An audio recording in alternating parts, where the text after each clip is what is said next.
come from different raw materials, different processing, different pattern, and so on. Our invited speaker, Bapak Dr. Muhammad Widodo and Bapak Nandang Setiawan, will share with us about their great experiences and great knowledge regarding to the traditional fabric processing. Yeah. Before we move to the presentation session, let I introduce our speaker today. So the first speaker is Bapak Muhammad Widodo, PhD. He's actually currently in charge as the head of Center for Research and Community Services at School of Textile Technology. Yeah, here we inform you his educational background. So he took a bachelor degree in textile chemistry at School of Textile Technology, and then continue to master program still in, but maybe more shifting to the chemical technology, in Marseille University. And also he continued to doctoral program doctoral program in fiber and polymer science at North Carolina State University. I've been there, Bapak Dr. Widodo, to North Carolina State, but only for a short time for attending conference, and present the paper. Yeah, that also very nice place in my opinion. So later on, maybe you can share with us, your great experiences there. And then next, he's really active in various, scientific board, especially here in Indonesian Chemical Society, as well as Indonesian Polymer Association, and also Society of Advanced Polymer. Yeah, very, very, very attractive scientific group, I guess. Yeah, in terms of science development. And then this the record, of his organizational experiences, regarding. So sorry for the mistake for title. Here for the grant, the research grant that he been earned, for supporting his research work. Oh, very inspiring, Pak Widodo. Very amazing. He got the Fulbright Presidential Award, for PhD program. Also, I guess this is the promising and prestigious scholarship from New Zealand Official Development Assistant Scholarship for his master program. Also another scholarship, PDMA scholarship, typically for textile machinery training in Germany. Wow, amazing. As well, the CRDF Global Grant for training in writing, and as well as the postdoctoral research grant, from Kimberly Clark, still maybe United States, I guess. Yeah, very inspiring, Pak Widodo. And here is the following of his research interest. So basically, he focusing on textile, polymer characterization, polymer science, material sciences regarding to the textile science. And also he been published many prestigious publication. Here we list several of his publication, uh, in terms of structure, surface nanostructuring, of Kevlar fiber. Maybe later on his presentation, Pak Widodo can introduce to us what is the Kevlar fiber. Also in modification of plasma surface, for certain fiber, basically from polyaramide, to protect the clothes. And then he also published the paper on ionic short noise, in electrochemical capacitor. So your work very close to us, Pak Widodo. Very sound chemist, very, very happy, to know his really great publication. And also tailoring cotton fabrics, with wettability gradient and anisotropic penetration of liquid by spray coating. So we did also the same thing, Pak Widodo. I have a best experience when I did my postdoc program in Japan. So at that time, I coated the fabric, the commercial fabric, with carbon nanotube. Oh, that's and interesting. also, many related carbon nanomaterial. But the purpose is, it, of course, not for patient, but for X-ray shielding material. Yes. So sometimes if we go to the X-ray room, we have very heavy materials, right, in public. But in that case, we have the light one, Yeah. but very great attenuation in terms of X-ray or electromagnetic radiation. Yeah. Yeah, very nice, Pak Widodo. Yeah, Very thank you. inspiring for us. Thank you. Okay. And then next, also we have the second speaker.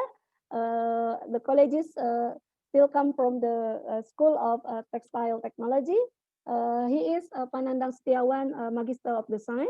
Yeah, he took the bachelor program in textile chemistry at School of Textile Technology and master program in design technology from Bandung Institute of Technology. Panandang also very, how to say, has a great experiences. He really concerned, yeah, his research work and also development really concerned with the weaving technology, textile design, yeah, especially related to the tenun, and maybe due to his master program, he also now deeply interested in the human interaction and design, yeah, and he has great experiences in several international training, yeah.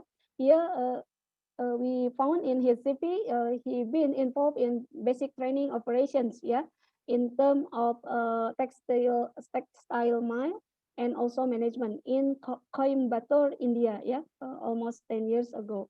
And also some publication related to the traditional fabric, or we call here kain tenun, yeah, he been published with his colleges.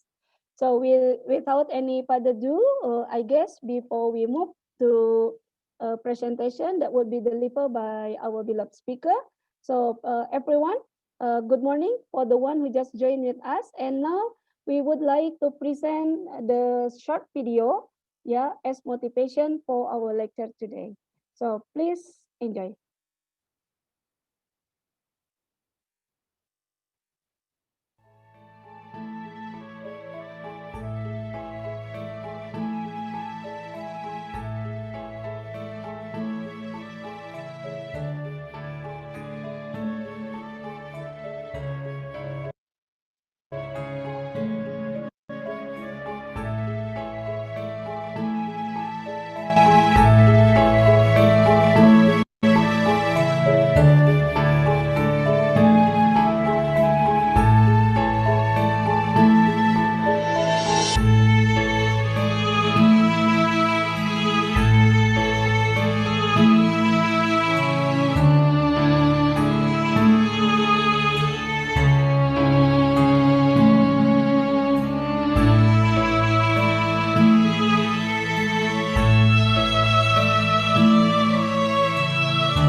Okay, all right. So that's all the video introduction, yeah, that we prepare for today's session.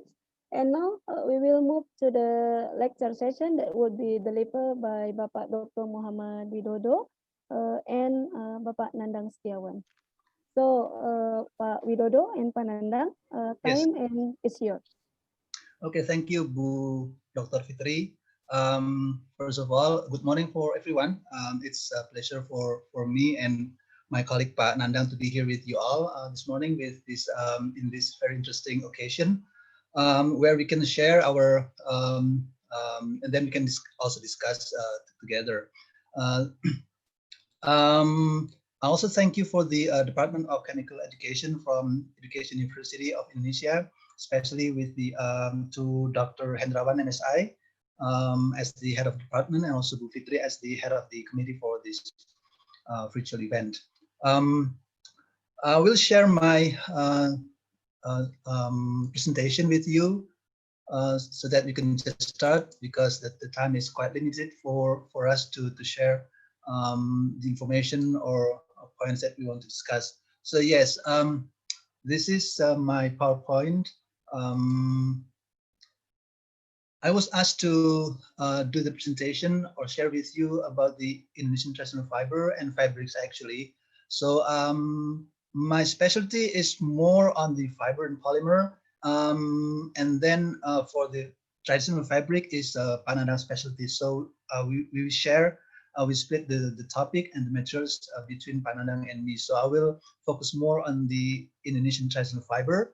But before we start with the material, I would like to introduce ourselves beyond what have been presented by Dr. Fitri before. There are a little bit of our university that I would like you all to know.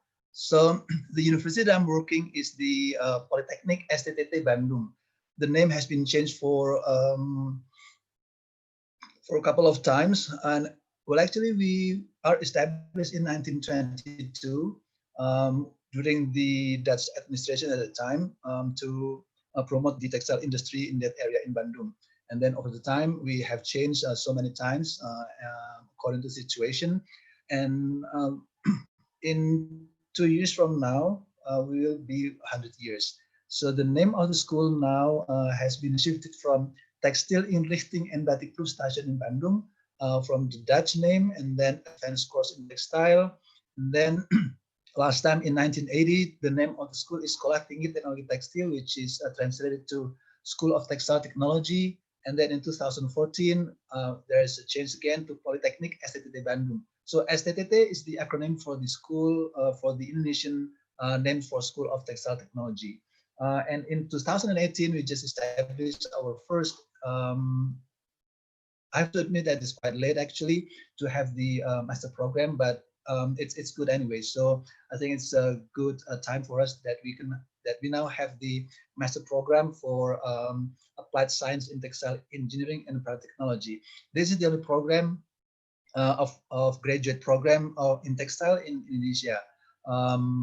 There are other universities running the program, but for the technology of textile, especially, I guess we are the only one. The other, they have a program in master in textile craft, for example, or in apparel and fashion. But for the technology, we are the only one. So we are here in Bandung, which is just close by to Education University of Indonesia, UPI. Just to show you why we are here in Bandung, because 57% of the textile industry in Indonesia is located near in Bandung or in the area of West Java. So it is quite reasonable that the Dutch administration at the time decided to have the center in Bandung, which is close to the textile industry at the time. And now we also have the center of textile industry in Bandung. But I have to tell you that there's a shift of the industry now. They are shifting gradually to also to Central Java and also East Java. So the number is now becoming more and more in Central Java. So these are the study programs that we have in Polytechnic ST Bandung. So we have 3 study programs in bachelor level, textile engineering.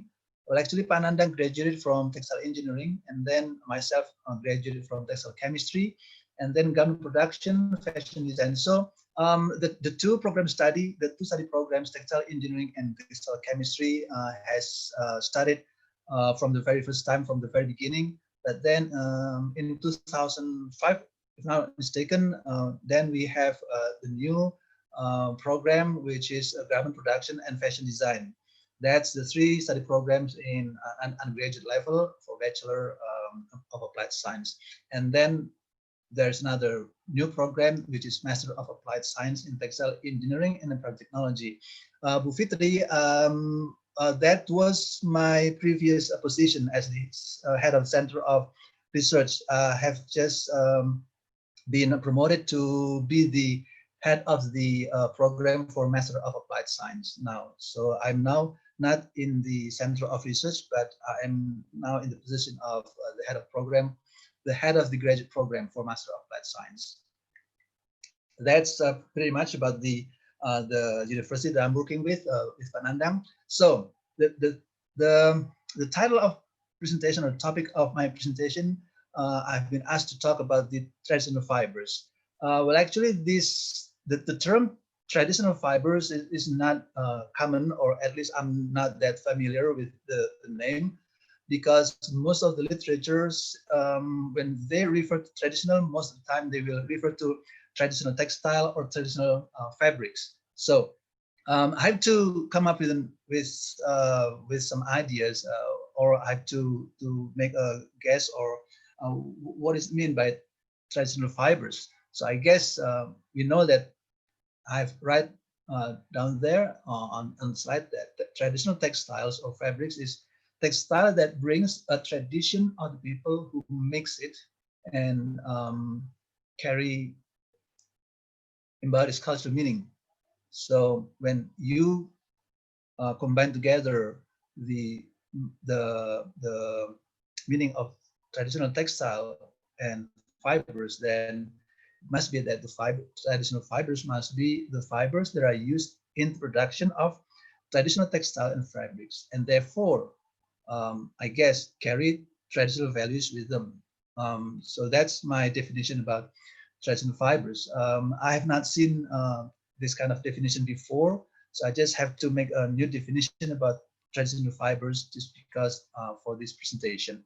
So Panandang, later on after my presentation, will talk more about the traditional textiles and traditional fabrics. So we are clear now. I guess we are all agree what we will be talking about in this presentation of mine, which will take about 15 to 20 minutes, and I will go very fast, and then we can have a discussion afterwards. So with this understanding, then this is the traditional fabrics that you have seen also, some of them in the previous video. This is the traditional fabric or textiles from Lesser Sunda Islands, which is in the eastern part of Indonesia. Just want to show you that this is kind of the tenun or woven fabrics that we have, that perhaps Panandang will cover in the presentation. So you'll see that it is important for me to show this fabric to you, just to give you some ideas about the fibers that make up the fabric later on. So, well, actually, textile fibers are very diverse and can be divided into two large groups, natural and man-made. And what we're talking about mostly with the traditional fabrics is natural. So I guess between the traditional fiber and natural fiber, there is a relationship. You can just make a conclusion right away that when you talk about the traditional fibers, you'll also be talking about natural fibers. So when we are talking about natural fibers, for example, if the title of my presentation like Indonesian natural fibers, then I would go on a survey on a list of natural fibers that are indigenous to Indonesia, and then make a survey about each of the fibers. But because this is a traditional fibers, So the way that I will make a survey on the type of the fibers is based on what we can find in the traditional textiles. I will show you later that that kind of the thinking will lead you to the type of fibers that I will be discussing in the next few slides. So with this classification, you have natural and then man-made fibers. This is the groups of natural fibers, and mostly we will see the vegetable fibers you can find in cotton, flax, hemp, jute, rami, and abaca. Not all of this you can find in Indonesia. Like jute and flax is not it's not in Indonesia.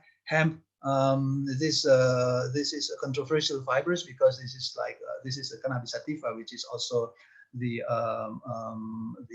in Indonesia is prohibited. And then silk. Silk is not really strong in Indonesia, but there are places that cultivate silk. Also, we can find the wild silk. Wool, I can talk a little bit about wool later on if we have time, because we also have initiative in development of potential in wool in some part of the areas of Indonesia.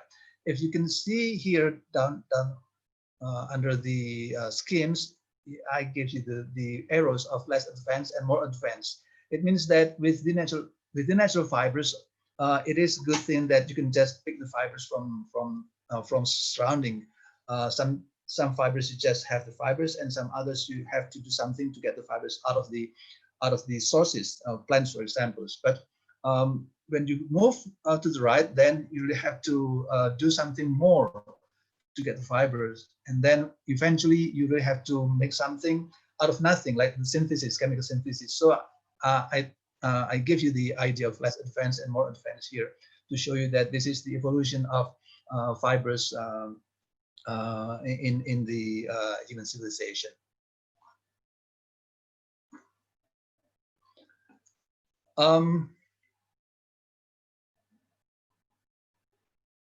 Okay, and then this is another,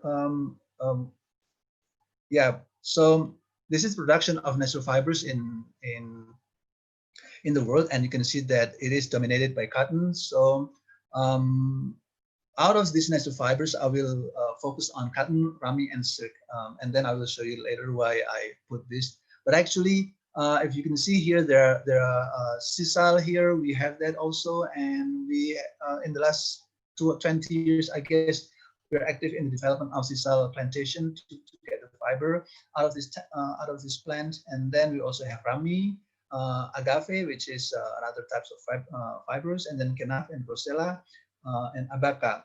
Not all of these natural fibers actually you can find in traditional textiles or fabrics, but they are valuable, and they do have economic value in terms of the industrial application of the fabric, of the fibers. So the reason that I'm not including all these fibers in this presentation, not only because of the time, but also because of the relevance with the title, because not all of this fabric you can find in traditional fibers, not you can find in the traditional fabrics, but it is valuable because of the potential of industrial application. We can skip this. So this is the early Indonesian textiles. There are books about the early Indonesian textiles. So for those of you who are interested in the traditional textiles, I guess this is one of the books of the sources that you can read, and you can take a look to see about the early Indonesian textiles. It started with the around 18 and 1900 something, and then this book picked the samples from 3 different areas of Indonesia, from Lampung area, Sumatra, and then from central Sulawesi, which is in Toraja, and then eastern part of Indonesia from Sumba. So that represents the early Indonesian textiles of Indonesia. And then I guess Pak Nandang later on will show you some of the examples of fabric and of the woven, and also the technique, and also the artistry of the fabric. But what I'm going to tell you here is that these are some of the examples of the fabric that you can find from the past. So this is the fabric from Toraja, which is in central Sulawesi. It is made in late 19th century, so it's like maybe almost 100 years ago, and it is made of cotton. It is made of cotton. The point that I will try to make here is that the material that is made of. So it is made of cotton. And then this is also another fabric from central Sulawesi, which is also made of cotton. It is made in half of the 19th century. It is also made of cotton. Another example is from Lampung area, which is in Sumatra, South Sumatra, which is very intricate, with intricate design here and with a very interesting color here. We'll be talking about natural color later on in the next presentation from our colleague Wida later on. So you can see also here it is made of cotton. So my conclusion is that when you talk about the traditional fiber, that means that you will be talking about cotton, because most of the traditional fabrics or traditional textiles in Indonesia is made of cotton. The case will be different when you are talking about the traditional textile or traditional fibers from other part of the world. For example, from China, you can talk quite exclusively about silk, because they are very strong with silk as one of the traditional fiber and their pride also.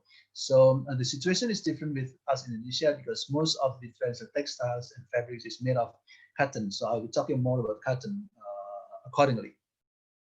So cotton has been dubbed or named by people as king of fiber. There are reasons why cotton is king of fiber, mostly because of its properties, and you are comfortable when you are wearing clothes from cotton, and it has many good properties like good absorption, and then good looks, and then it is abundantly available almost anywhere in the world actually. So cotton had been and still being used throughout Indonesian traditional textiles. So what I'm saying is that just because based on the examples that I have given, cotton had been and still being used throughout in Indonesian traditional textile fabrics. So what I'm saying is that most of the Indonesian traditional fabrics is made of cotton. And traditional people from different parts of Indonesia use locally grown cotton. Indonesia is not a cotton producing countries. Not important. We do have cotton, but we are not an important producing country of cotton. China, for example, or Central Asia countries, United States are some of the leading cotton producing countries, but not us. So while that is the fact that we are not cotton producing countries, but why we do have all our traditional fabrics is made of cotton. Yes, we can do that because we do by using the locally grown cotton. The number is just enough to fulfill the local demand for the traditional people for their traditional fabric or cotton. The local cotton grown in Indonesia never reached commercial success because of their relatively lower quality compared with imported cotton. Some of the problem with this cotton is that it's short, so it's not that fine, the fiber, so it has lower quality compared to the one that is imported from other part of the world. So attempts and programs have been made in the past to promote it, but with only little success. I have one paper that explains why, despite of the attempts and programs made by the colonial administration at the time,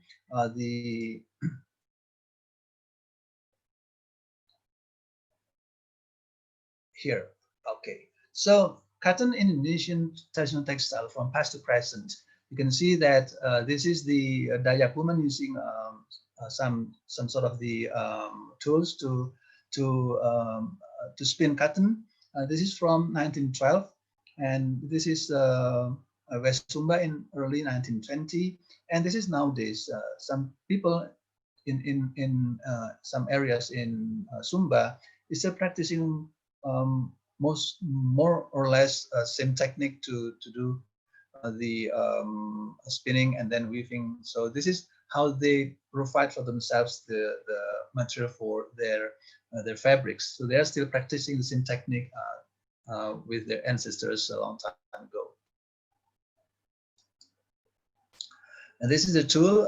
This is what we call jantra, but actually it has different names attached to it depending on the where it is used. Like in Batak, in North Sumatra, it is called sorka. And then here you can see that people are still using the same spinning wheel in Sumba area in present day. So you can see the similarity between construction. That means that it's not that we are not moving forward with the technology, but it's just different aspects on how we see it. Because when we're talking about traditional, of course, we do have a big industry of textiles. So we do have modern industrial machines. But for these people, I guess that serves the purpose quite well for their needs. So they are still using the same tools to produce the textile out of cotton. You see, this is our campus in Bandung, and we have this iconic installation which is made of iron, and then we put that on the wall of the our laboratory. So this is to praise the fact that the Bandung area, or that we are the textile center in Indonesia. So to show you the attachment with industry from the past as well. So we are here to preserve the textiles, both economy and also the values. That's what it means, I guess, with this symbol. So there are many different types of, at least there are 4 types of cotton, and they are differentiated by based on the length or the fineness. You can see that this is the length of fiber. So it's different types of cotton plant have different length, which dictate the fineness of the fiber. The longer the fiber, then the finer they are. So you can see that this is the high quality for apparel, especially yarns, foliage, and knitted goods, which requires softness and fineness. So requires the cotton fiber, which has the longest length, 33 to 36 millimeters.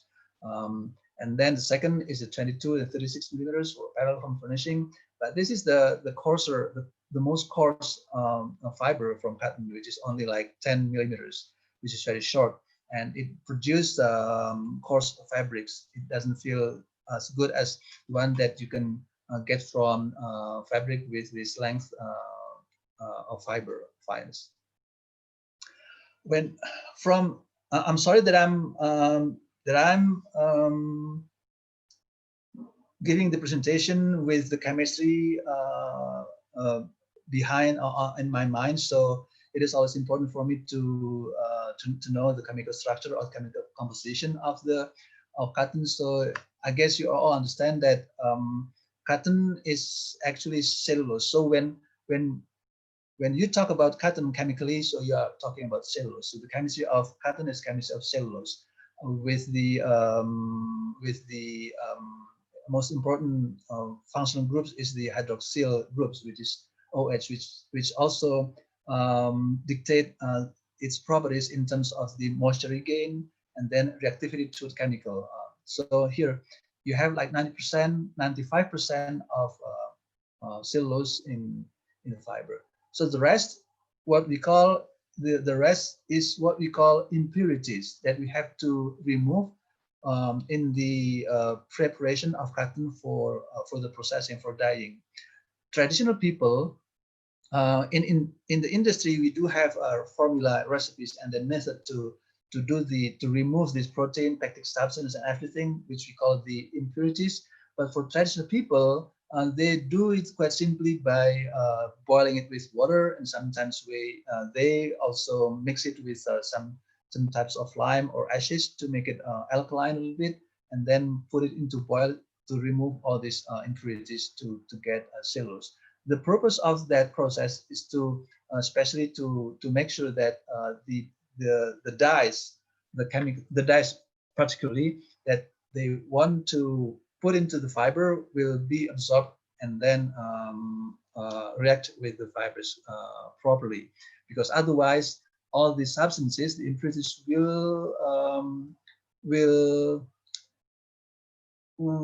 stop, will prevent the dyes to absorb quite properly into the fiber.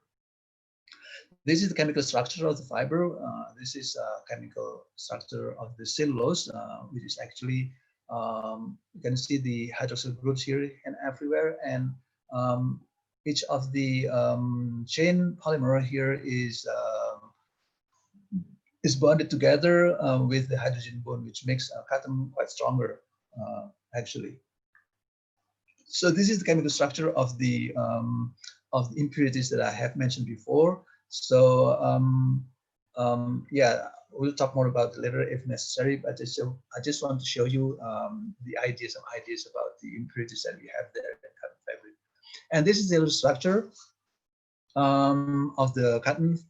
You can see that there are layers in cotton fibers, and each of the layers have different composition, have different chemical composition. For examples, in the outer layer, you have pectin and waxes and fats, and this is the target of the process of preparation for textile processing of cotton. And then underneath, the successive layers contain cellulose, hemicellulose, and pectin. This is the under the microscope. You can see that this is normal cotton like this. After the treatment with caustic soda, which is called mineralization. So we have different types of cross-section fiber. So it is more rounded. It will give you more luster to the fiber. So this is how some of the technique that we do to the cotton. And here I give you some of the table showing the physical properties, comparison of physical properties of different types of natural fibers from cotton, kapuk, bamboo, flax, hemp, and etc. Actually, when we are talking about if I have to talk about the natural fibers, then I will have to make a survey on each of the fibers which is available in Indonesia.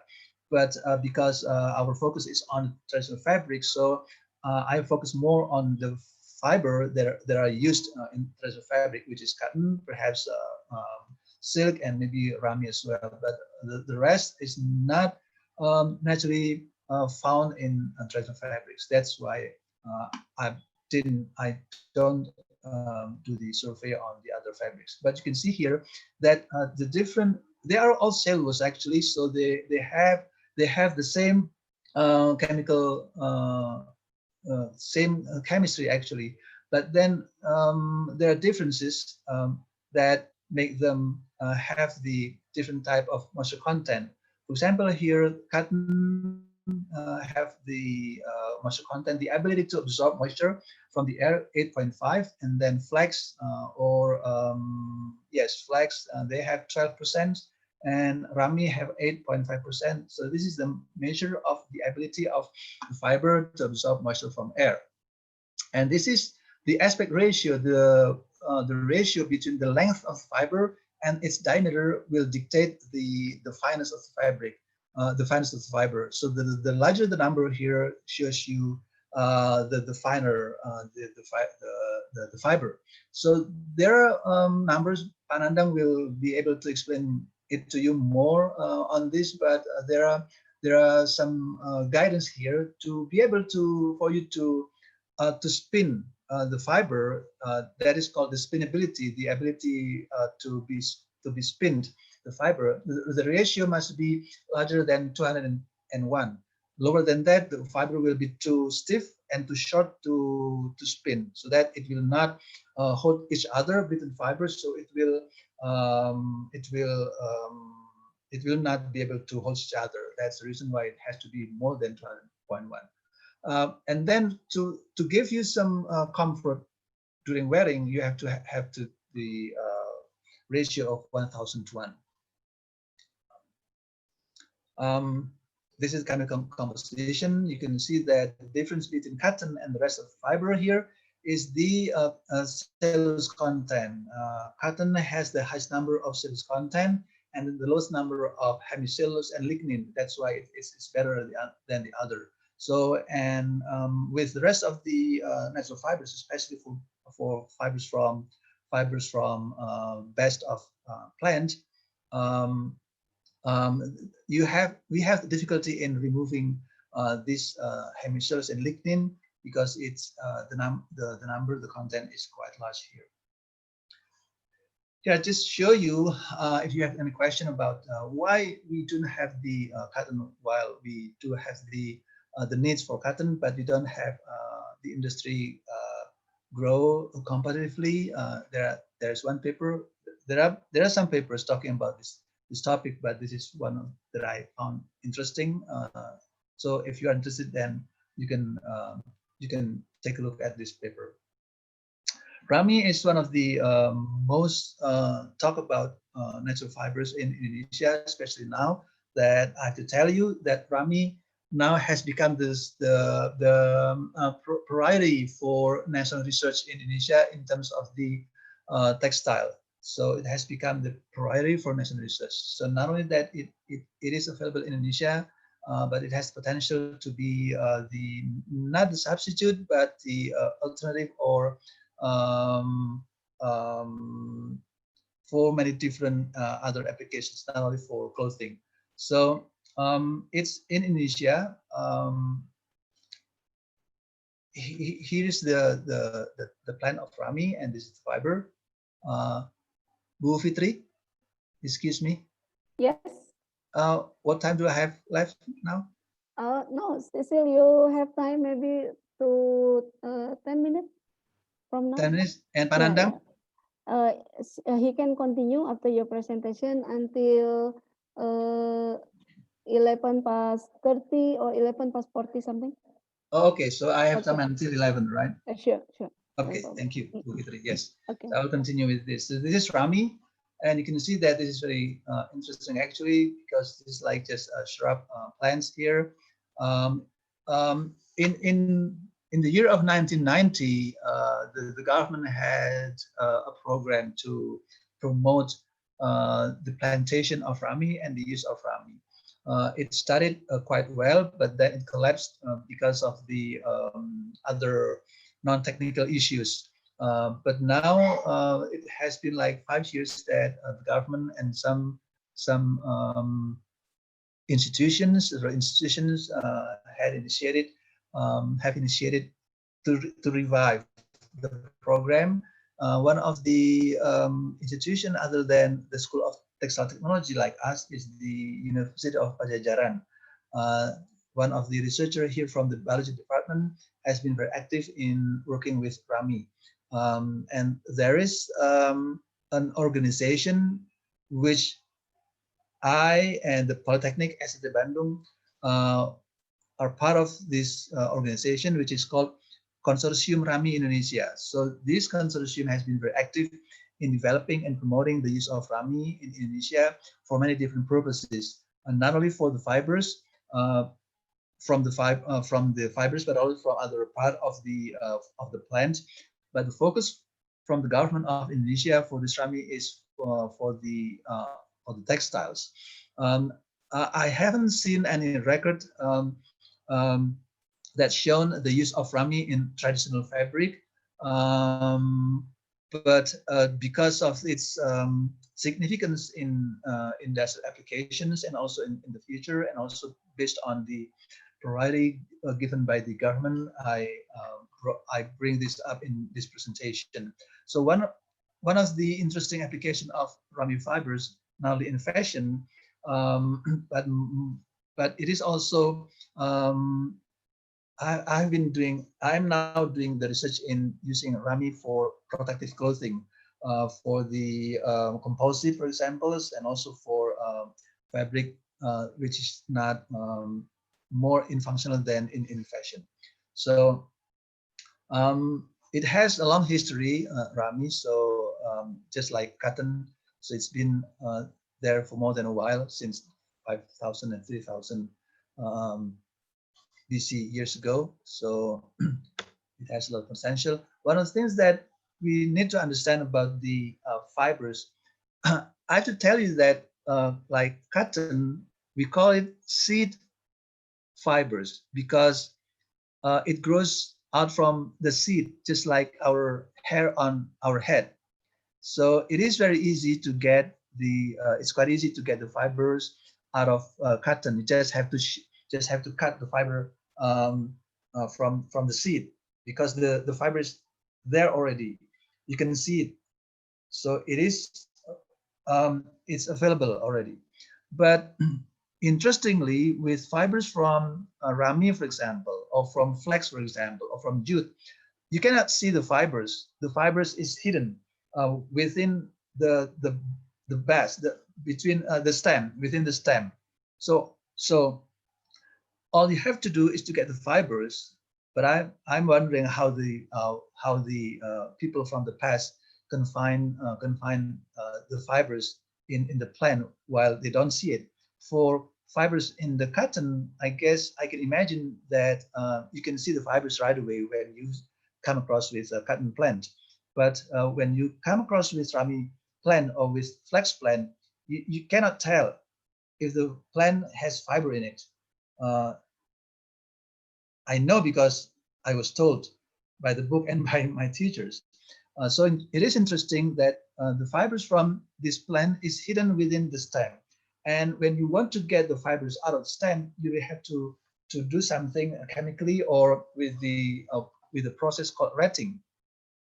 So here I cannot find the microscope view of the rami fibers, but it is quite similar between all of the fibers from the plant, from the stem of the plant, has the same features like this. They all the fibers, the individual fibers, is located within the stem. You can see that these tiny little things here, the round things, is the individual fibers. This is a larger magnification. So this is the individual fibers that you can get from flax or from rami. But it is in the bundle. Each of this bundle contain like 20 to 40 individual fibers. If you want to have soft and fine fibers, you have not only that you have to break these materials to get this bundle, but then you also have break the bundle. So in rami, there is a process called decortication. When you remember, if you remember the video that had been shown before, there are two women working on fiber, and then they do some sort of a scraping to the material. That's what we call the decortication. That is to mechanical action to remove this hard part, and then to get this bundle. And then later on, you have to do what we call the degumming, because there are some substance, actually pectin, that glues this individual fiber together. So by soaking in the water, then you soften the glue, and then with further mechanical action, you will be able to separate the individual fibers each other. Traditionally, people just do that by soaking the stem in the water for 5 to 2 or 3 weeks, and then it will soften the outer part, and then you can get the inner part and individual fibers. But with the technology like the one that is done by University of Pajajaran and other researchers, is to do that by microbial action. That's one of the things that technology can do and with microbial action, it only takes like 5 to 6 hours to get it done in a controllable manner. And so this is the look, the gradual transition from the stem, and then you have the raw fiber here, which is still stiff and coarse, and then with stripped inside peel. So with other mechanical action, you have finer, and then finally you do some chemical action with alkaline and soaking in water. You get this degum or fibers, which is quite close to the physical properties of cotton. If you are interested in looking at how people do the degumming, either with biological, chemical, or physical meaning, then you can have a look at this paper which is quite recent from 2020. It discusses the different method techniques to get the fibers out of the rami fibers with degumming. Now I'm talking about silk. I guess to get it short, we are quite familiar with the silk from Bombyx mori, which is the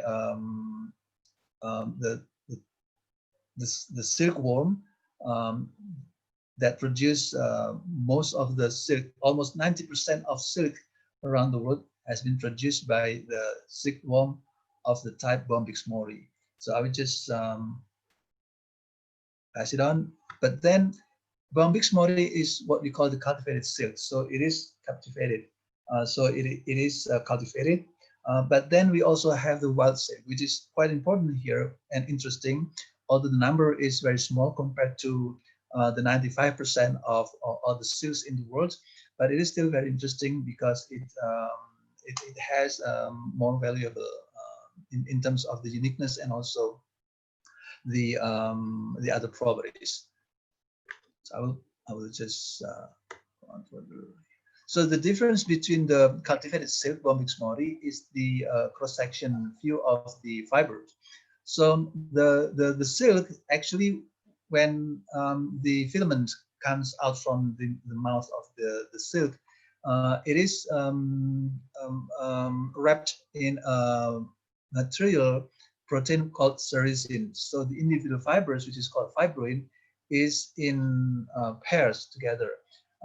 If you just use it, it is coarse and hard silk. So the hand feel is not that soft compared to the silk that you know. So if you want to get softer silk and then have the familiar handling that you want with silk, then you have to do the degumming, which is to dissolve this this sericin material, and then you can get the individual fibroin. And this is the individual filament of silks that they are used to get the fine cloth of silk. And you can see here the wild silk, the shape of the cross section of the individual filament here is different. This is more triangle but close to the circle, but this is more pointed triangle. So not only that, it will create different types of shiny properties between the wild silk and the cultivated silk from Bombyx mori. So the reflection of light that that falls on the surface of the fabric will be different between these two types of fabric. And also there are different types of the handling between the two. This is from the microscope. This is schematic. So just want to give you some pictures of wild silk here. So this is the wild silk that there are has been used in the world. There are different types of like Antheria asamensis, Antheria pernil, Antheria pavia, and Antheria yamamai, and then Samia ricini, Epifora baumie, Cricula trifinestra, and Attacus atlas. From all these 8 types of wild silk, 2 of them are in Indonesia, originally in Indonesia, which is Cricula trifinestrata. This is the silk that with to produce the golden silk. So the color is naturally golden. So this is very valuable. This is very interesting. And Attacus atlas is the other types of wild silk that you can get from Indonesia. This is also interesting because it gives you different types of quality of wild silk. And the latest is introduced to Indonesia from other products, especially from China, I guess. Samia ricini. Samia ricini is unique because it is fed not by the mulberry leaves, but in Indonesia it has been cultivated and then fed by the leaves of I don't remember the name of the leaves, but it is from the maybe I can tell you later. I can find the words for that. But it is interesting because when you feed this silkworm by different leaves, and then it will give you different types of silk fiber with different colors. So we will talk about that later, and also maybe in the discussion you can talk about it. So this is just to give you some ideas about the different types of wild silk that are actively produced and studied in the world, and 3 of them are in Indonesia, especially just lately Samia ricini has been introduced to the market as well. This is the moth from that will give you the cocoon for Samia ricini. It's quite big actually. And this is the Atlas moth. It is also very big moth. And this is the product of silk that is obtained from the Attacus atlas moth. That's the end of my presentation. I hope that it can spark discussion later.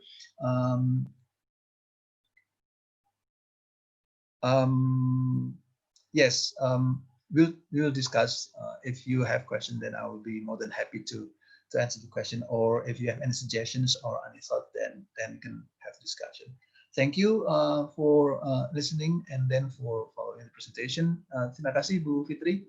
I guess it's time for me to pass it to Pak Nandang to continue with his presentation. Yes, just on time, Pak Widodo. Very attractive, very interesting. Yeah, I learned a lot how to say how beautiful the many type of natural fiber that you just introduced, from cotton, yeah, from rami, and then to silk gitu. And then you also introduced to us how to say the typical of the chemical composition, yeah, that compose cotton, for example, and also some other properties related to the natural fiber that we have. Later on, I do believe, yeah, all participants has question to your presentation, but before that, I would like to invite Nandang Setiawan to continue the presentation. Pak Nandang? Okay, thank you, Bu Okay, Fitri. so please, time is yours, Pak Nandang.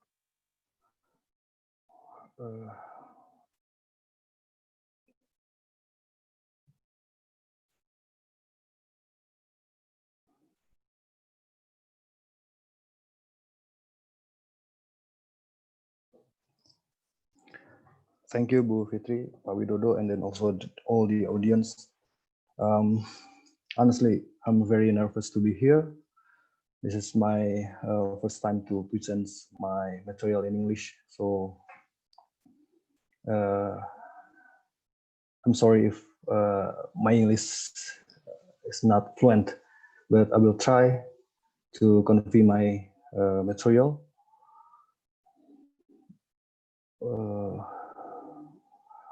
To make it full screen, wait.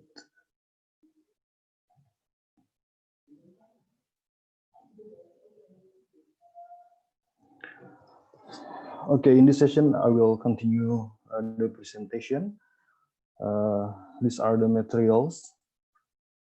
The first, we will talk about what are things that make Indonesian traditional fabric so special, and then what is wastra and how is it made. And last, I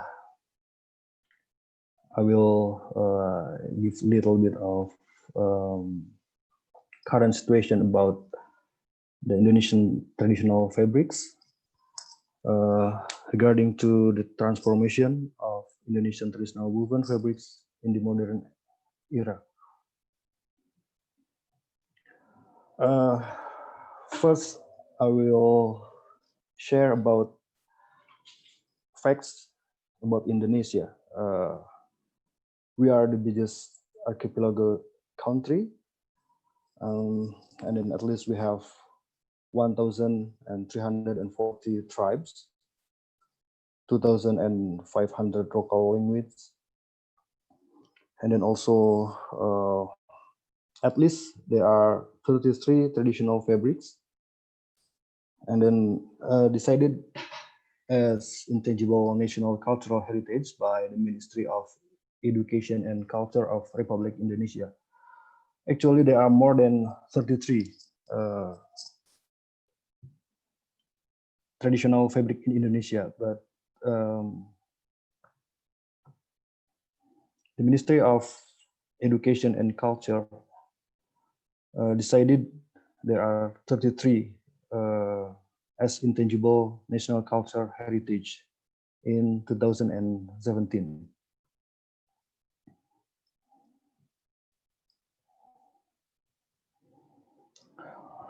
And then what are things that make Indonesian traditional fabric so special?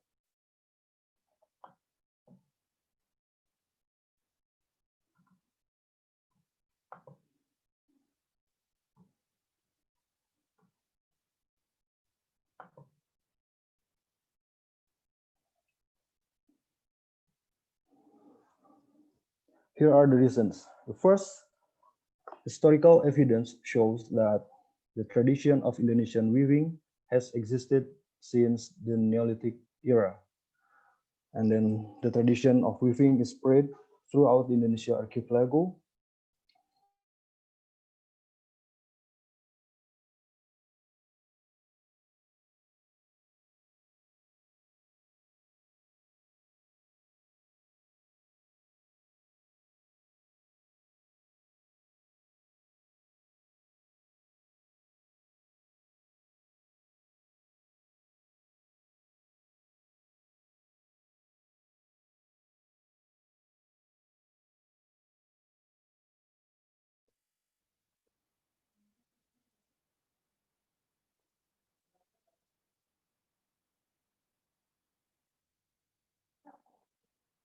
Halo, Pak Nanda?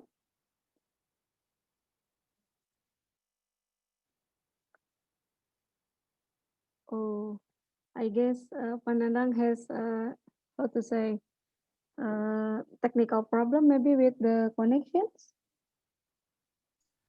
Yeah, we are still waiting for him to join us again. Hopefully, the technical problem can be resolved soon. Perhaps I can take questions while waiting for Panadang to come back. Oh, yeah. I'm not sure what actually the problem that Panandang have, Panandang has here, but maybe I guess he's disappear, Pak Widodo, from. Yeah, maybe he's lost his connection. Yeah, loss of yeah. connection, I guess. Yeah. Yeah. Perhaps I can take questions while waiting for Panandang to get back. Okay. So also, I got a call from Panandang. Okay, sure. Hello, Panandang. So for all the participants, if you have any question related to the presentation content, just delivered by Bapak Widodo, yeah, please kindly, how to say, put your question in the chat room, or even you can unmute, yeah, your microphone to deliver the question directly. So just for your information, here in Bandung City, we just have very frequent and heavy rainy, yeah, almost every day. So sometimes, yeah, we have some problem with the, what to say, internet connection, yeah. Yeah.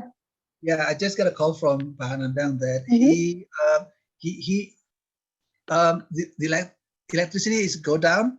Oh, I see. So he's lost connection with the internet from Wi-Fi. So he's now trying to get the connection from his mobile phone. Ah, so okay. Yeah, while waiting for him to come back, Okay. I can take questions from the participants from Okay. Okay. Thank you so much, Widodo, for informing us. So everyone, now we have time to, how to say, to keep discussion and also interactions with our speaker.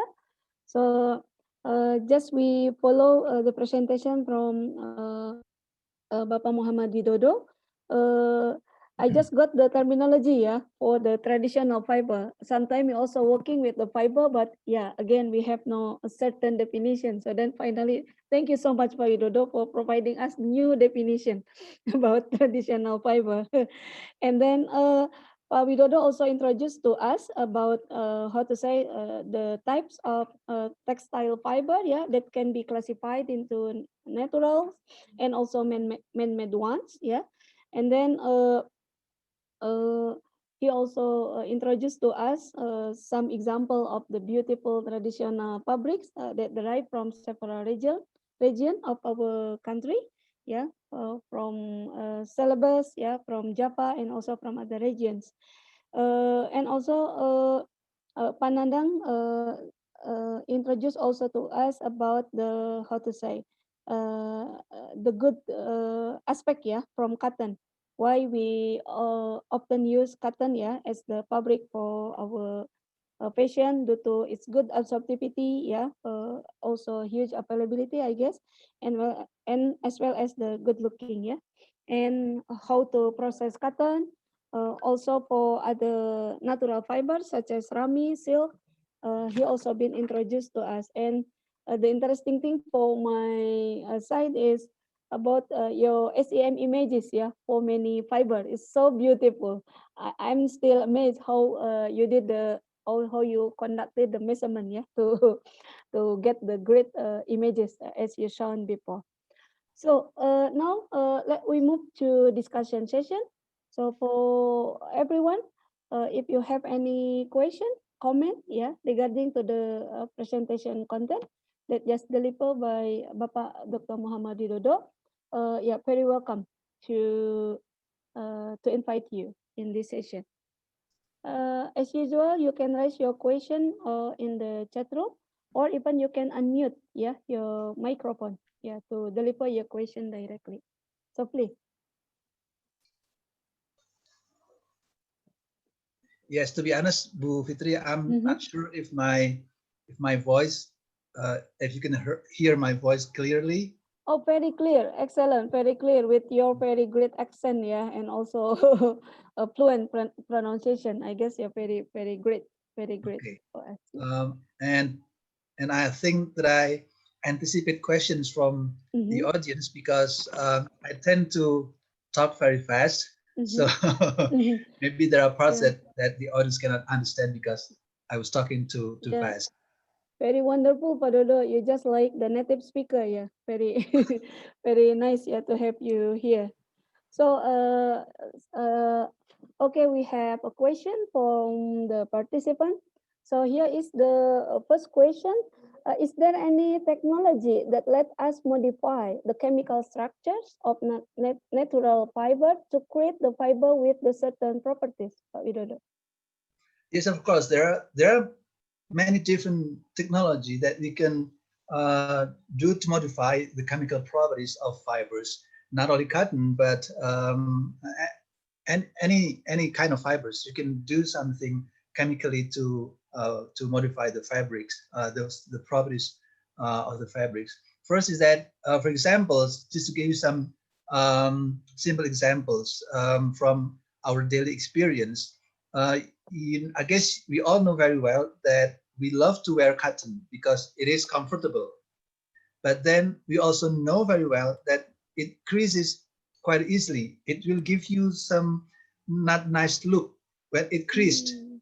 you know. Mhm. So there are chemical process that can correct that problem. So if you have chemicals that can react and then modify the chemical structure within the fiber, then you'll be able to remove the problem of creasing. So you will have like anti-crease cotton. So not only that you have comfortable clothes, but you also have a better look because now your cotton is not creasing anymore. Mhm. Mhm. And this very technical question from my side. So sometimes, silk is one of the most expensive fabrics, maybe, yeah, Yes. so far. It is still. So if we go to the market, sometimes we confuse which one is the real silk and which one is the how to say imitate one. So how to easily distinguish between the real natural silk and not the fake, but like some imitation, yeah, something like that, that very close to silk. Yes. With silk is protein fibers, natural protein fibers. And then when you are suspicious that what you have in your hands are not genuine silk, it is imitation, for example, from, and most of the time the imitation comes from the polyester, Oh.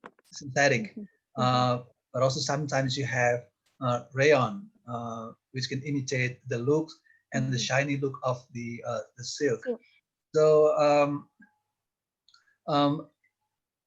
I'm not an expert in silk, so I cannot differentiate between the low quality and the high quality of silk. But I can really, but I think we can differentiate quite easily the difference between silk from synthetic fibers and from natural fibers.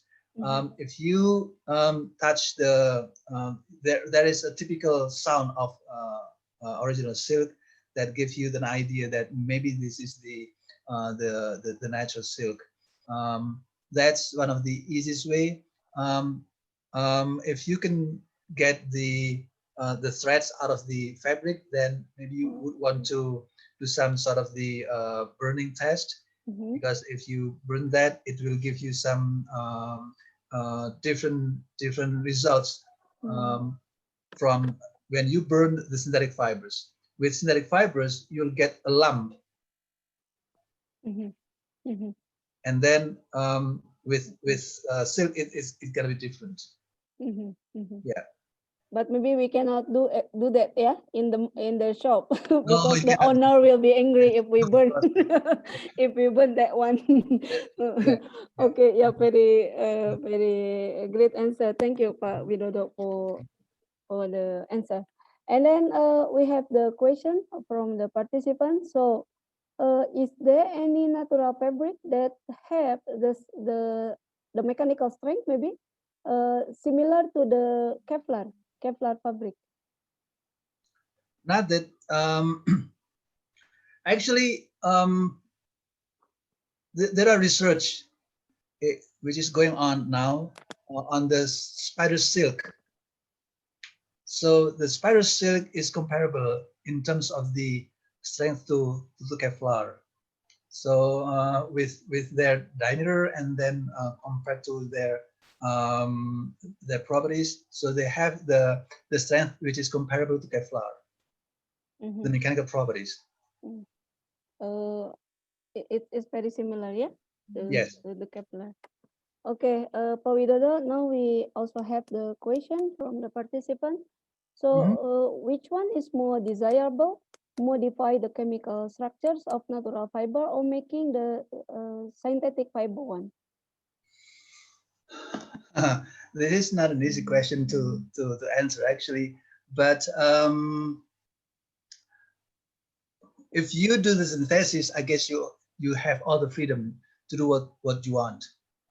Once you understand the polymer and then you understand the properties and the characteristics, then you can do whatever you want. For example, the Kevlar, for examples. But then with the existing fibers, all you can do is just to modify. You at the end you cannot go further than that because it is limited with what you have.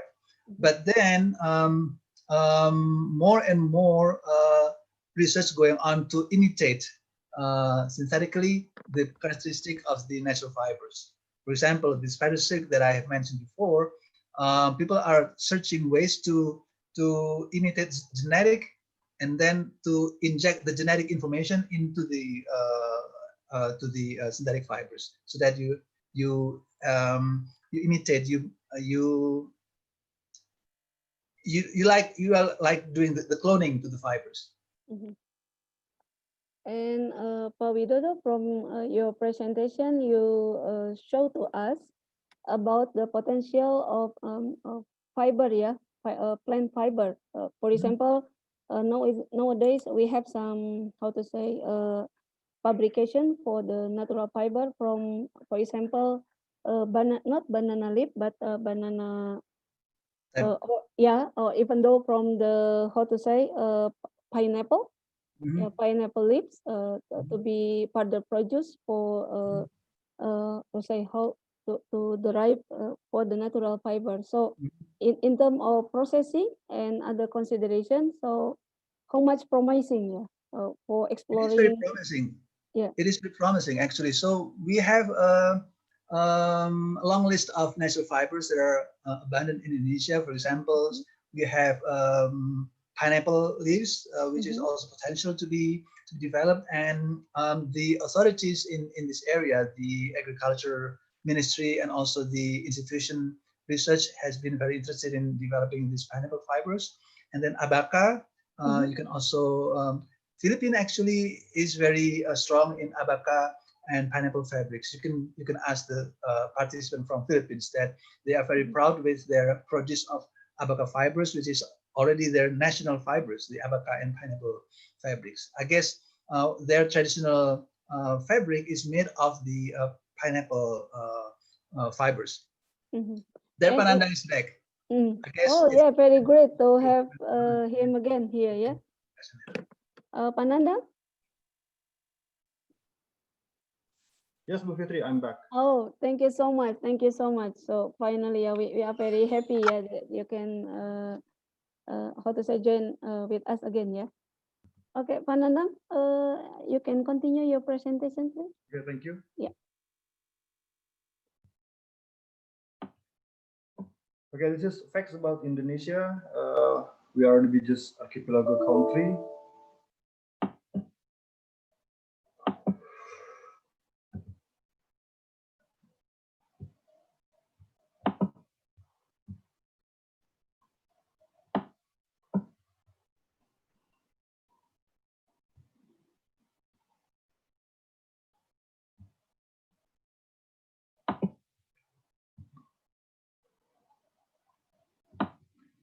At least we have 33 traditional fabrics as intangible national cultural heritage, which is decided by the Ministry of Education and Culture of Republic of Indonesia in 2017. So what are things that make Indonesian traditional fabrics so special? The first,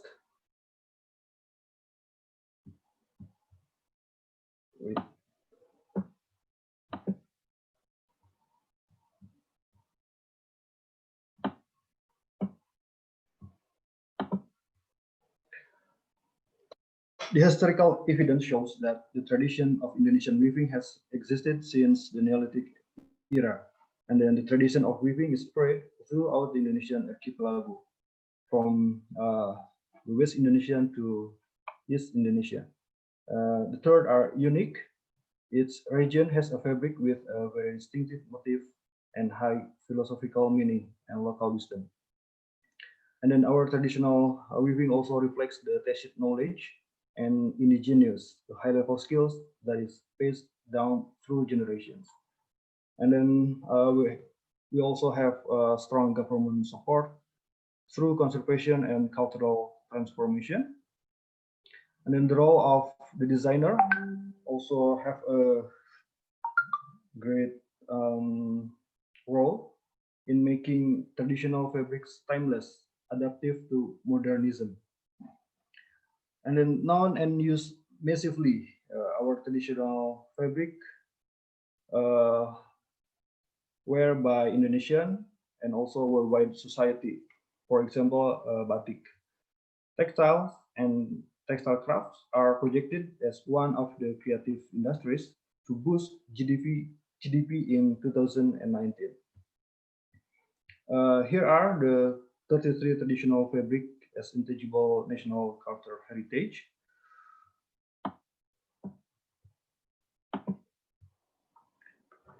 First, we have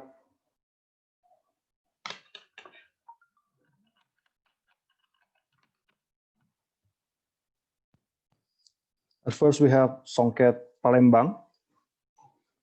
It is from South Sumatra, and then Tenun Siak from Riau, kain tapis from Lampung, songket sambas from West Kalimantan, sasirangan South Kalimantan, tenun ulap doyo East Kalimantan, and of course Indonesian batik from Java, Central Java especially, taispet from Maluku, tenun ikat Sumba from Nusa Tenggara Timur, songket Pandai Sikek West Sumatra, ulos Batak Toba North Sumatra, Krawang Gayo Aceh, kain kofo North Sulawesi, and then also we have pakaian kulit kayu from tree bark from center of Sulawesi and Kalimantan and also Bengkulu, and then Karawo using the embroidery technique to make such as kind of traditional fabric. Tudung manto also use embroidery, kain cual, besurek. This is one of batik technique from Bengkulu. And then sulam usus from Lampung, gringsing Tenganan, Bali, tenun endek, also Bali, tenun ikat Dayak Sintang, West Kalimantan, and tenun Sukomandi, West Sulawesi, Donggala, tenun Donggala, center of Sulawesi, Maduro, this is also applied embroidery technique, tenun ikat, lurik from Yogyakarta, and then sarung, one of our traditional fabric, usually used for worship for Muslim, lipak sabe, and then batik Betawi from Jakarta, tenun corak insang from Pontianak, West Kalimantan, lipak sabe Mandar, West Sulawesi. One of interesting national fabric is ulos. We just commemoration National Ulos Day, October 17th. Why ulos? Because ulos is the symbol of life. The Batak tribe believe that there are three elements in human life: breath, blood, and heat. Breath and blood from God, but not with heat. Sun and fire do not erode the cold enough. So they need ulos as body warmers. And then ulos also a symbol of affection. Ulos symbolizes the bond of affection between parents and children, or between one person and another. Our government also, by the Ministry of Education and Culture, has set October 17 as National Ulos Day. And even the ulos through the provincial government of North Sumatra now intends to propose ulos to become a world intangible cultural heritage to the United Nations Educational, Scientific and Cultural Organization, UNESCO, in later 2025.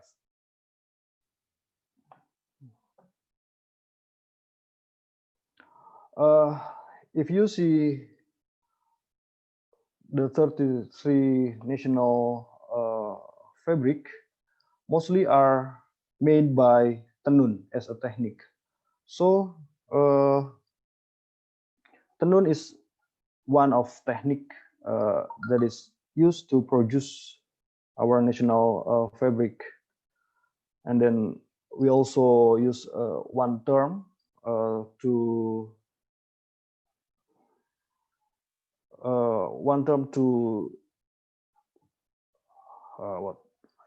what to say? I forget. Okay, wastra. Wastra is another term for Indonesian traditional textile. It's come from Sanskrit, which means a fabric. According to the Indonesia dictionary, wastra is traditional fabrics that have their own meaning and symbols that refer to the dimensions of color, size, and material. For example, batik, tenun, songket, and so on. Mostly, Indonesian traditional textile are made by weaving, or we call it as tenun.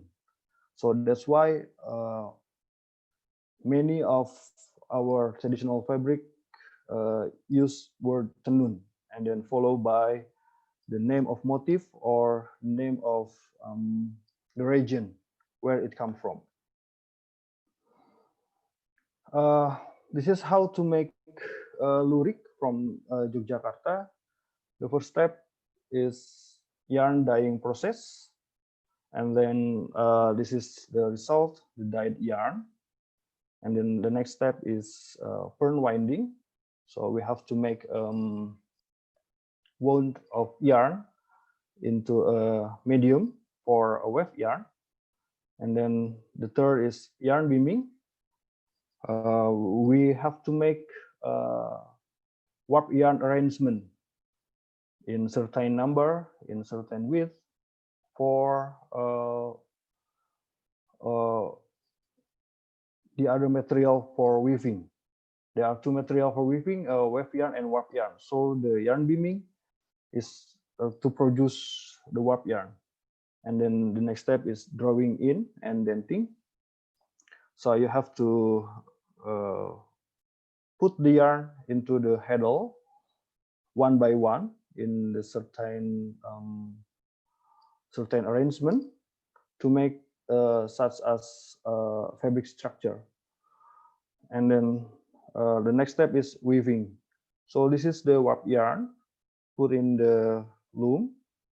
Loom is the tools or machine to produce the fabric, and then this is the result.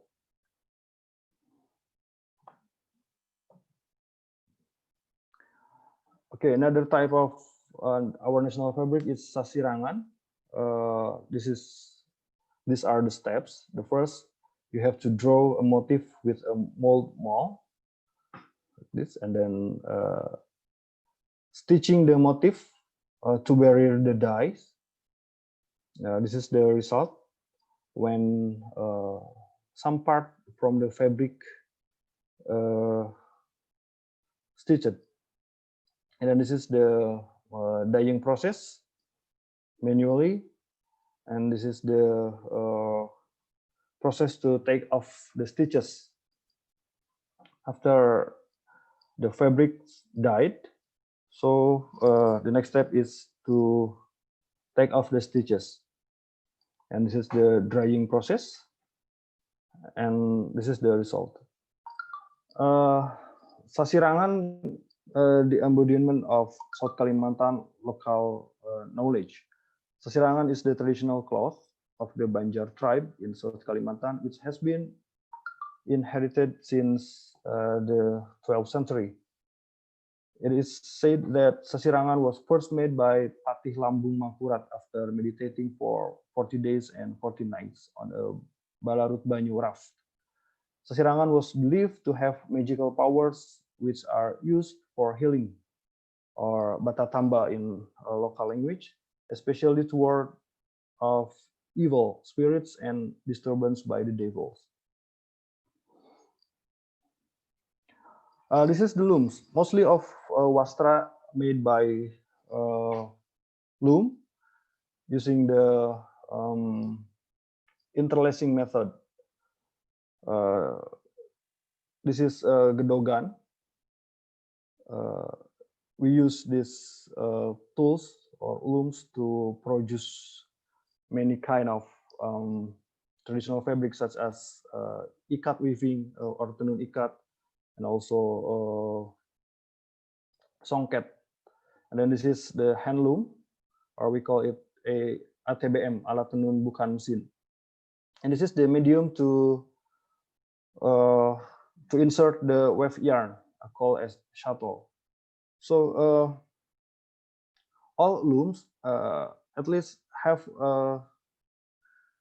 the main principle to make a woven fabric. The first is shade opening. The warp yarn, which is Uh, at first, it's only one layer will be divided into two sections. There are up layer and bottom layer. So we have a space here to be inserted by a wave yarn. So the second phase called as wave insertion or picking. This is the wave yarn through the shading, and then the third step is beating up. That is the primary motion of weaving.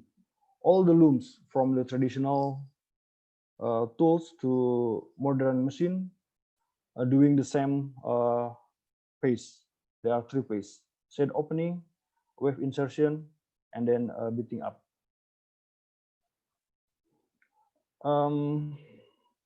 Okay, how is traditional woven fabric in the modern era? Okay, the definition of transformation is an activity or processes of reshaping, modifying, changing, or giving new meaning to an object.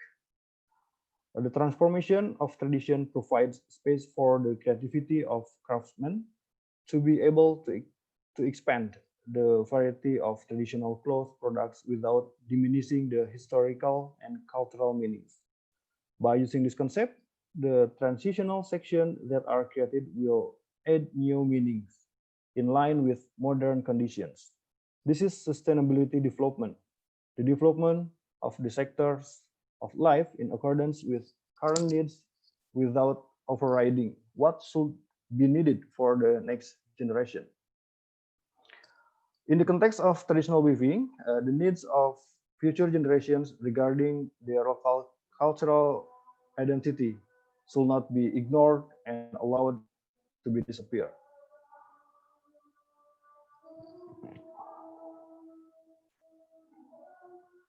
How the transformation happen? There are two factors driving the transformation. The first is internal factors. The value transformation. Like batik, traditional woven fabrics are now accepted as part of the formal dress style. And then cultural movement. Cultural movement have the power to lead the opinion and behavior of people. For example, we have Rebo Nyunda in Bandung, and then Balinese woven that is closely related to Hindu worship activities, or the Batak Christian community using ulos for worship in church. And then the third, organization or company policy. A policy to wear regional clothes on certain dates encourage the advancement of textile small and medium enterprises. And the second is internal factors. This is the internal factors. We have Rebo Nyunda, and then this is how our traditional fabric used as aesthetic element on the blouse. This is the activity of traditional Bali community. This is also a hem from ikat weaving. This is the uniform for certain employee. And this is the worship activity for certain. Okay, the second driving is external factors. The first, local indigenous content in global fashion trends. Concept of ethnic, natural, and tribal motifs that have become a global trend are then summarized by Indonesia Trend Forecasting and Creative Economy Agency or BECRAF as one of the themes for the 2009-2020 fashion trend, namely as Svarga. What is Svarga? I will tell it in the next slide. And the second one is international congress and events in traditional woven fabrics.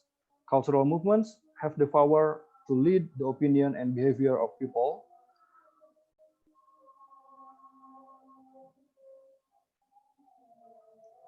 And then the international recognition. The recognition of batik as intangible cultural heritage of humanity by UNESCO on 2 October 2009 resulted in a significant increase in the use of batik clothes in almost all segments in the domestic market. Even batik has become the official costume on several important state agenda.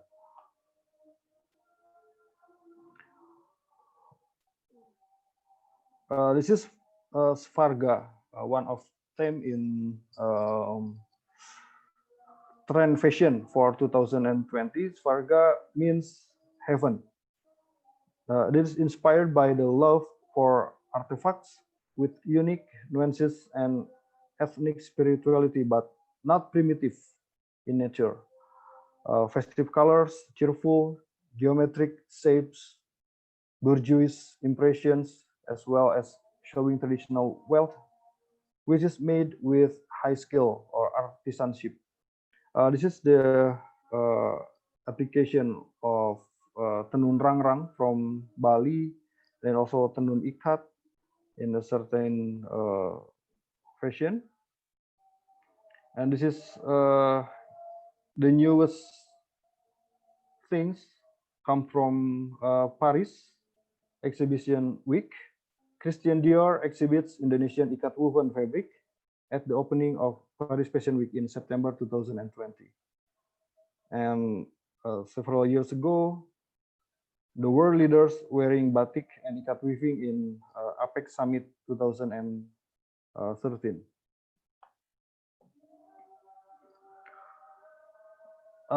This is the last slide. Traditional cloth is the most ancient medium of expression in the world, where there is a relationship between craftsmanship and culture. Through motifs, colors, and designs, a cloth is able to tell a deep philosophy about a group life, customs, and beliefs of an ethnic group. Fisher, 1979. Thank you. That's all my presentation. Thanks for your great attention. Okay, all right. Thank you so much, Pak Nandang You're welcome. Setiawan, for your great sharing. So you show us so many variety of traditional fabric, so beautiful, so exotic. Come from songket, tenun, kain tapis, ulos, kain kopo, and many more. Yeah, around 30 type something. It's very interesting. Panandang also share with us how to prepare tenun, yeah, and also some how to say traditional fabrics, and he also how to say informed to us about some driving force, yeah, in terms of development of traditional fabric. It could become from the internal and external factor, yeah, that can contribute to development of traditional fabric. Yeah, so everyone, now we will continue the discussion session. We have some question that already delivered as well to Pak Widodo, and also some question for Panandang. So Panandang, this is one question from participant. So are there any traditional fabric from Papua? What kind is it? The name maybe or the type? Yes. Papua also have traditional fabrics, but I forget the name. But the fabric from Papua is made by ikat weaving. So ikat weaving is one of surface design method. So you have to arrange any yarns, and then you have to put the design by the pencils, and then you have to tie the motif, and then before tie the motif before you do the dye. So part of the yarn which is tied will not be barrier, so the dye will not be able to absorb it. to absorb. the motif. So Yes, is it similar to jumputan technique or something? No, jumputan is different. Yes, jumputan is done by after the fabric is formed. So you have to make the pattern by the pencil, and then the pattern will be stitched by the needle. After that, all you have to do is dye the fabric.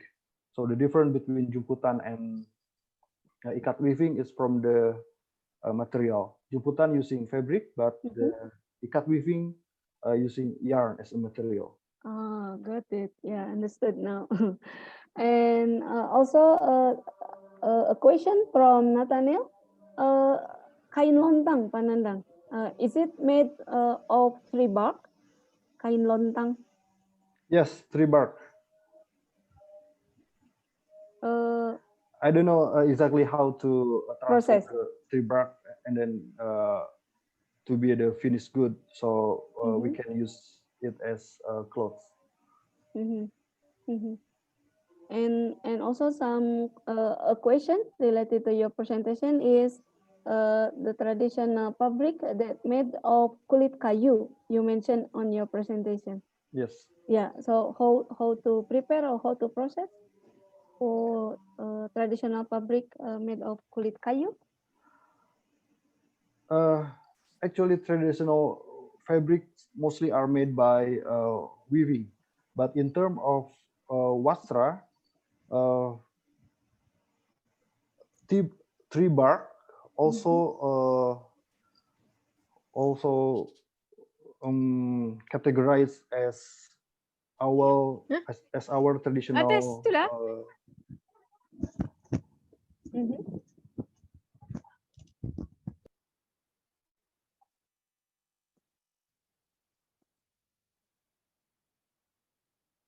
Hello, Panandang? Yes. Okay.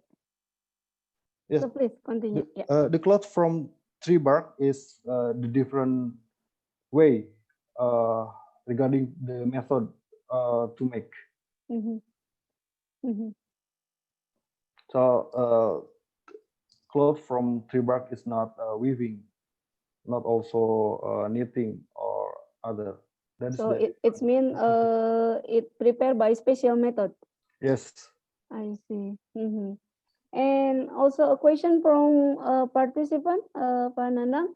So what actually the difference between ulos, songket, and lurik and other type that you just mentioned on your presentation?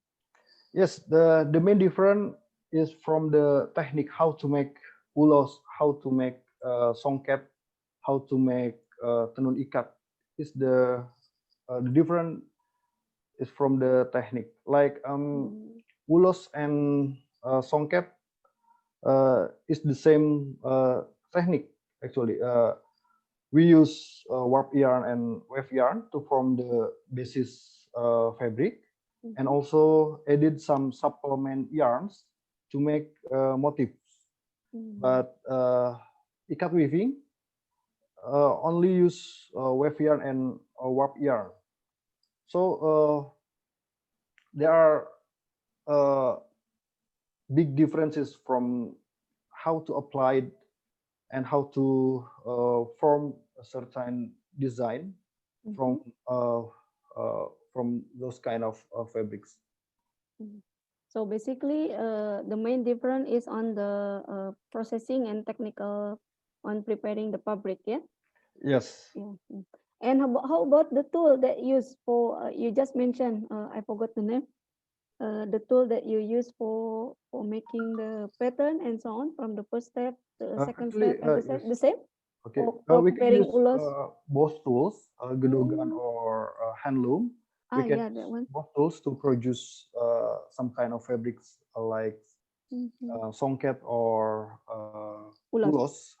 We can use that tools, but the difference is we have to add more yarn as fancy elements to make the motif. So not only the basis fabric, which is formed by weft and warp yarn. We Mhm. also have another group of yarns to be inserted to the fabric structure. I see. Mhm. There is a comment from Nathaniel. Thank you, Panandang. Tribak is common in Borneo or Kalimantan, and interesting that is also in Bengkulu. Yeah, also in Bengkulu. So some ethnic group in South Sumatra say they come from Borneo originally.